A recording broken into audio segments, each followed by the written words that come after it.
స్వదేశీ స్వదేశీ స్వదేశీ ఈ పదంతో విసిగెత్తిపోయాను నేను. అయ్యగారు, దీంట్లో ఊరి జనాలు చాలా మంది చేరిపోయారండి. అంతేకాదు మేము కూడా ఇది విన్నాము. వాళ్ళు ఏదో పెద్ద ఘటన చేయబోతున్నారంట. ఏం పతాజీ? వాళ్ళందరి మీద నిఘా ఉంచండి. ఏదైనా ముఖ్య విషయం తెలిస్తే వచ్చి నాకు చెప్పండి. అలాగే అయ్యారు. పద పద పద పద.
వాళ్ళు అనుకుంటున్నారు మనం శాంతంగా ఉన్నాం కాబట్టి చేతగాని వాళ్ళమని. అందుకే మనల్ని అడగదొక్కుతున్నారు. కానీ ఇప్పుడు మనం ఎలాంటి అగ్గి రాసేయాలంటే దాని సెగ వాళ్ళకి తగలాలి. అప్పుడు వాళ్ళకు కూడా తెలుస్తుంది మన వాళ్ళలో ఎంత దమ్ము ఉందో.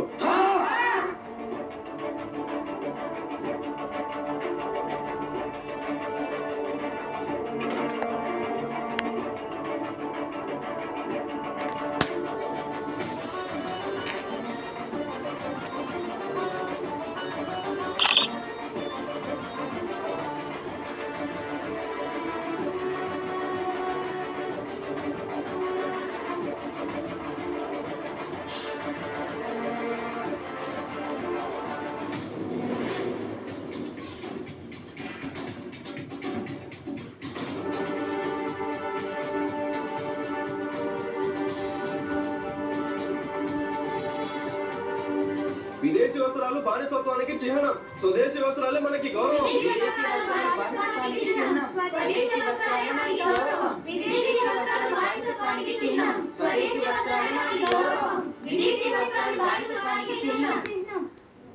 పత్తాజీ, చూస్తుంటే బలవాన్ గారు చాలా కోపంలో ఉన్నట్టున్నారు. అలాగే పత్తాజీ, ఆయన అంత కోపంలో ఉండి కూడా పూలు పూలు అంటున్నారేంటి? పూలు కాదు, పూలు అన్నారు. పూల అంటే ఏంటి పత్తాజీ? ఇంగ్లీష్ లో ఏదో తిట్టనుకుంటాను, కానీ అర్థం ఏంటో తెలీదు. ఎందుకంటే మన కుల్కర్ణి సర్కార్ గారి నయం కదా. కనీసం ఆయన తిట్టే తిట్లు అట్టగారులారా, మూర్ఖులారా, అవి మనకి అర్థం అవుతాయి, మనకి తగులుతాయి. ఈయన తిట్టే తిట్లు అసలు మనకి తగలను కూడా తగలవు. కానీ చాలా కోపంలో ఉన్నారు అయ్యగారు. హరి ఓం.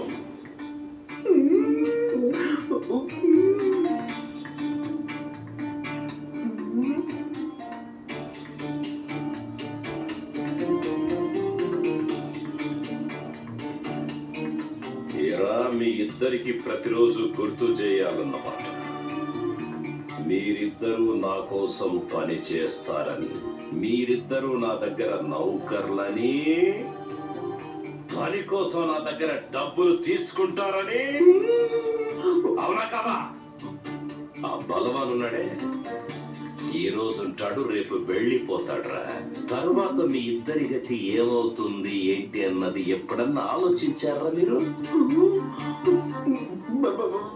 సర్కార్, ఇప్పుడు మా పరిస్థితి ఎలా అయిపోయిందంటే ముందు నొయ్యి వెనక గొయ్యి అన్నట్టుగా ఉంది. ఇప్పుడు మీరే చెప్పండి, మేము బలవాన్ గారి మాటని ఎలా కాదంటాము? ఎంతైనా ఆయన హోదాలో మీకన్నా ఎక్కువే కదా. అంటే మీకంటే ఎక్కువ అంటే అర్థం ఏది కాదు కదా. అతిథి దేవుడితో సమానం అవుతాడు. ఆయన వచ్చినప్పుడు మీరే మాకు చెప్పారు కదా, ఆయనకి చక్కగా మంచి మర్యాదలు చేయమని. మూర్ఖుని అనుకుంటున్నారా? మూర్ఖుని అనుకుంటున్నారా? గాడిదల్లారా, సన్నాసులా! వెళ్ళండి, వెళ్ళి తెలుసుకోండి బల్వాన్ అధికారులతో ఏం మాట్లాడుతున్నాడు.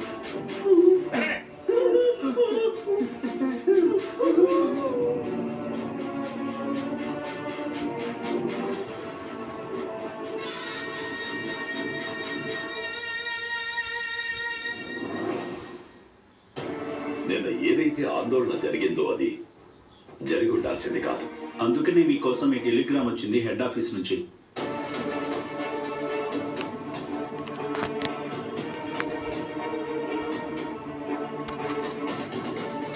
Toughen the crackdown.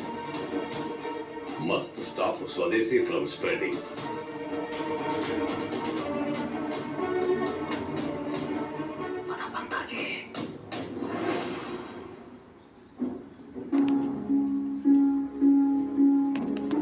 సాయి, మీరు రచ్చబండ దగ్గర నుంచి తొందరగా తిరిగి వచ్చేసారు. నిన్న సాయంత్రం మేము బోలెడన్ని విదేశీ వస్త్రాలు తగలబెట్టేశాము. మీకు ఇష్టం లేదా సాయి? అయినా మేము మంచి పనే చేసాంగా.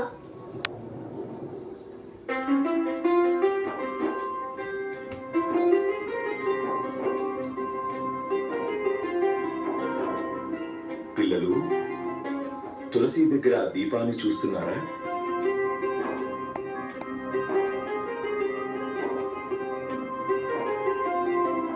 ఇప్పుడు ఈ కాలుతున్న కట్టె మంటతోటి ఆ దీపం వెలుగుని ఆర్పేయండి. కానీ మంటతో మంటలాడుతుంది. ఇది అసలు సంభవమే కాదు.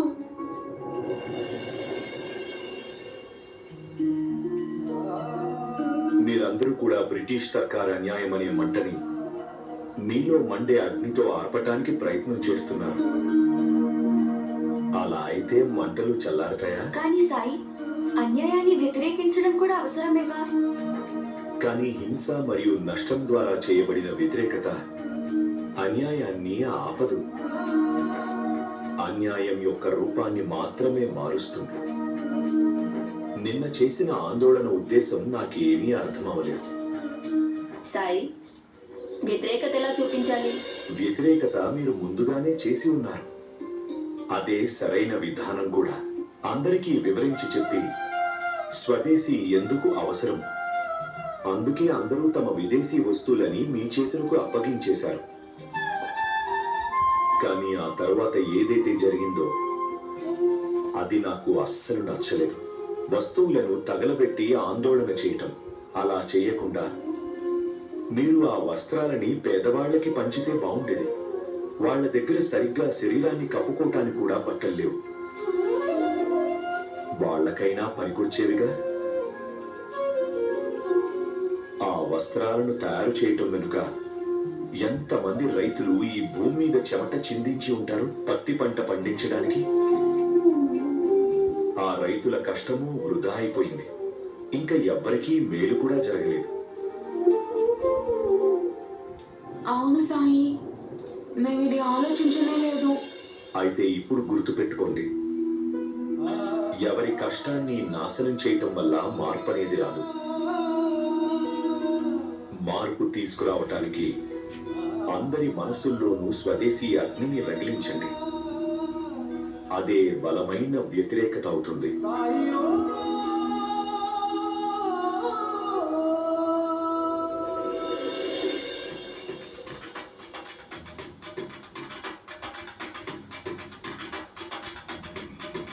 బల్వాన్ ఆగసి ఈనాటి వరకు ఎప్పుడు ఓడిపోలేదు, ఇక ఎప్పటికీ ఓడిపోడు కూడా.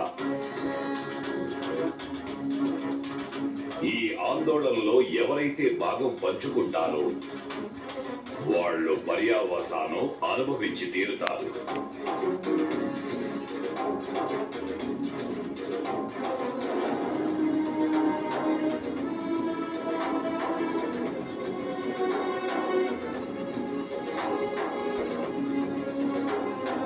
నేను మొత్తం చెప్తాను.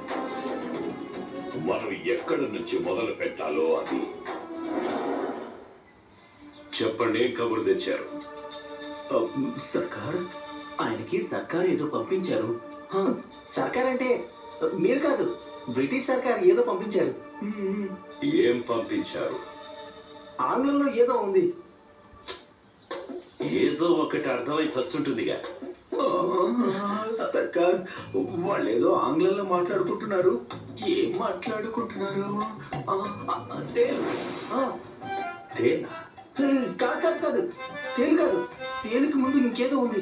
ఏంటది ఏంటది ఏంటది ఏంటది ఏంటది? ఇదేం పదనరా?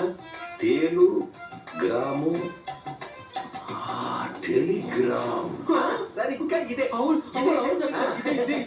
మూర్ఖులారా, టెలిగ్రామ్ అంటే అర్థం తంతిరా తంతి. ఆంగ్లేయ సర్కార్ వారు ఆ బలవానికి ఏదో సందేశం పంపించారు. కానీ ఆ బల్వాన్ దాని గురించి నా దగ్గర చర్చించను కూడా లేదే. హరి ఓం హరి ఓం.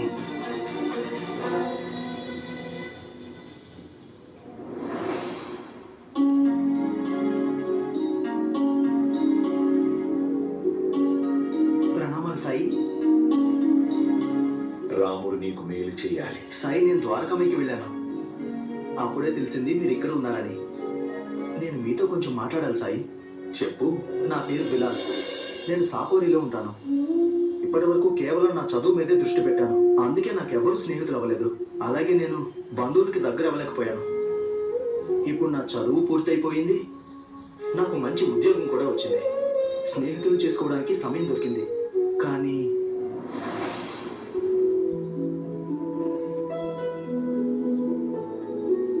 మిత్రమా, ఈరోజు ఎందుకో నేను కలవాలనిపించింది. చాలా మంచి పని చేసావు మిత్రమా నువ్వు. నిజానికి ఈ రోజు మా నాన్నగారి జన్మదినం. ఆయన కోసమే స్వచ్ఛమైన నేతితో ఈ శనగపిండి లడ్డూలు కూడా చేయించాము. ఇవి ఆయనకి చాలా ఇష్టం. నువ్వు కూడా తీసుకో, తిను. అరే ఇదేంటి, ఆయనది నేతి లడ్డూలు తినే వయసు కాదే. 1-2 లడ్డూలు తింటే ఏం కాదులే మిత్రమా. మా నాన్న ఆరోగ్యం చాలా బాగుంటుంది. నేను డాక్టర్లు చదివే పుస్తకాలు చదివాను. అందుకే నాకు తెలుసు మీ నాన్న ఆరోగ్యానికి నేతి లడ్డూలు విషంతో సమానమవుతాయి. చూడు బిలాల్, ఒకవేళ నువ్వు మా సంతోషాల్లో పాలు పంచుకోకపోయినా, శుభాకాంక్షలు చెప్పకపోయినా పర్లేదు, కానీ ఇలాంటి అపశకునాలు మాట్లాడకు, సరేనా? అరే నీకు కోపం రావచ్చు, కానీ నేను మీ నాన్న మంచి కోసం చెప్తున్నాను. మంచి ఏంటో చెడేంటో మాకు తెలుసు. మేము స్వయంగా చూసుకుంటాం. నువ్వేం చెప్పనక్కర్లేదు. అరే సాయి, నేను ఎక్కడికి వెళ్ళినా ఇలాగే జరుగుతుంది. నేను ఏదైతే చదువుకున్నానో, నేర్చుకున్నానో దాన్ని 10 మందికి పంచి వాళ్ళ జీవితాలను మెరుగుపరచాలనుకుంటున్నాను. నా మాటల్ని తప్పుగా అర్థం చేసుకుంటున్నారు. ఇంకా నాతో మాట్లాడడం కూడా మానేస్తున్నారు.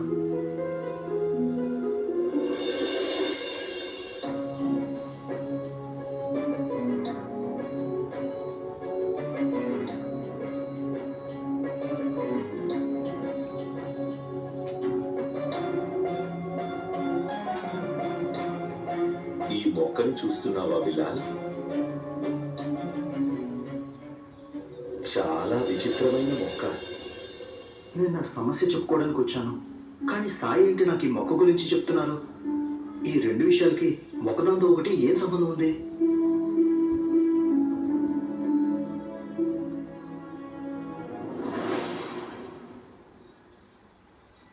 హరి ఓం.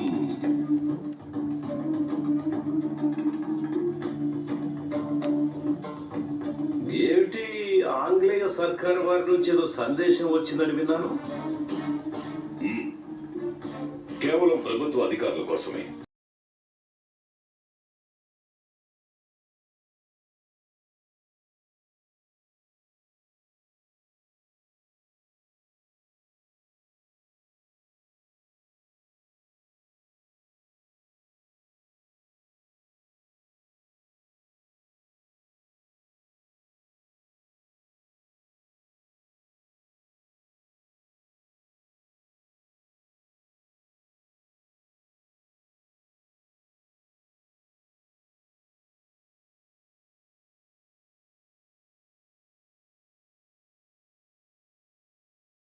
ఒకే సమయానికి సృష్టిలో ఇలాంటిది ఇంకెక్కడా లేదు. చాలా పండి, నేను చెట్టు గురించి కాదు, నా సమస్యకి పరిష్కారం గురించి అడిగాను. మీ వద్ద దానికి సమాధానం ఉందా లేదా? సూటిగా స్పష్టంగా చెప్పండి. నేను ఎంత కష్టంలో ఉంటే మీరు నాకు జ్ఞానబోధ చేస్తున్నారా? నువ్వు కూడా ఇదే చేస్తున్నావు కదా బిలాల్. సమయం సందర్భం చూడకుండా నీ జ్ఞాన ప్రదర్శన చేస్తున్నావు.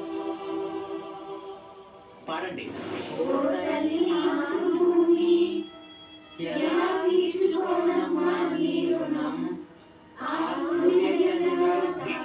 దయాభిక్షతో స్కూల్ నడుస్తుంది, కానీ పాఠాలు చెప్తున్నది దేశభక్తి గురించి.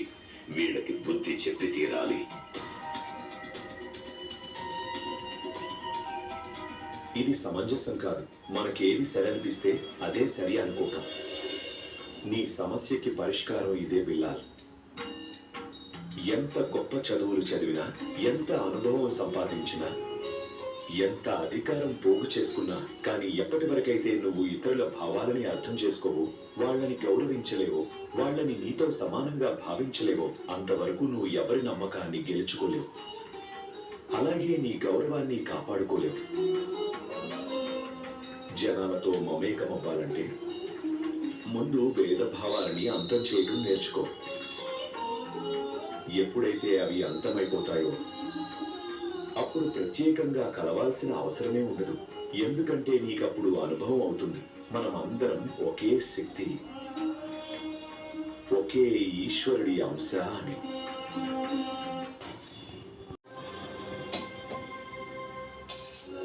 ఇన్ని పుస్తకాలు చదివినా కూడా ఇంత పెద్ద విషయాన్ని నేను తెలుసుకోలేకపోయాను. అది మీ వల్లే తెలిసింది నాకు.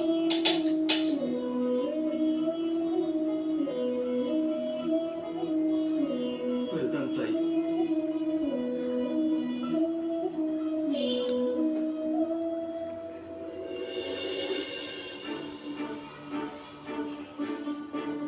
బల్వాన్ గారు, ఊరి ప్రజల భావాలని అర్థం చేసుకోండి.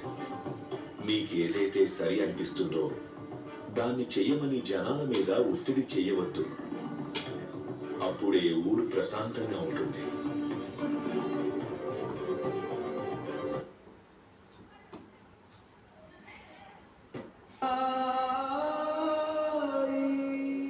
తమ విద్యార్థులకి సమాజంలోని మంచి చెడుల గురించి తెలియచెప్పటం ఉపాధ్యాయుడి బాధ్యత. న్యాయాన్యాయాల గురించి తెలియచెప్పటం వల్ల విద్యార్థులు వివేకవంతులవుతారు. అప్పుడు వాళ్ళు సమాజంలో ఒక బాధ్యత గల పౌరులు అవుతారు. అలాంటి బాధ్యత గల సమాజమే బాధ్యత రాహిత్య ప్రభుత్వాలని ఎదిరిస్తుంది.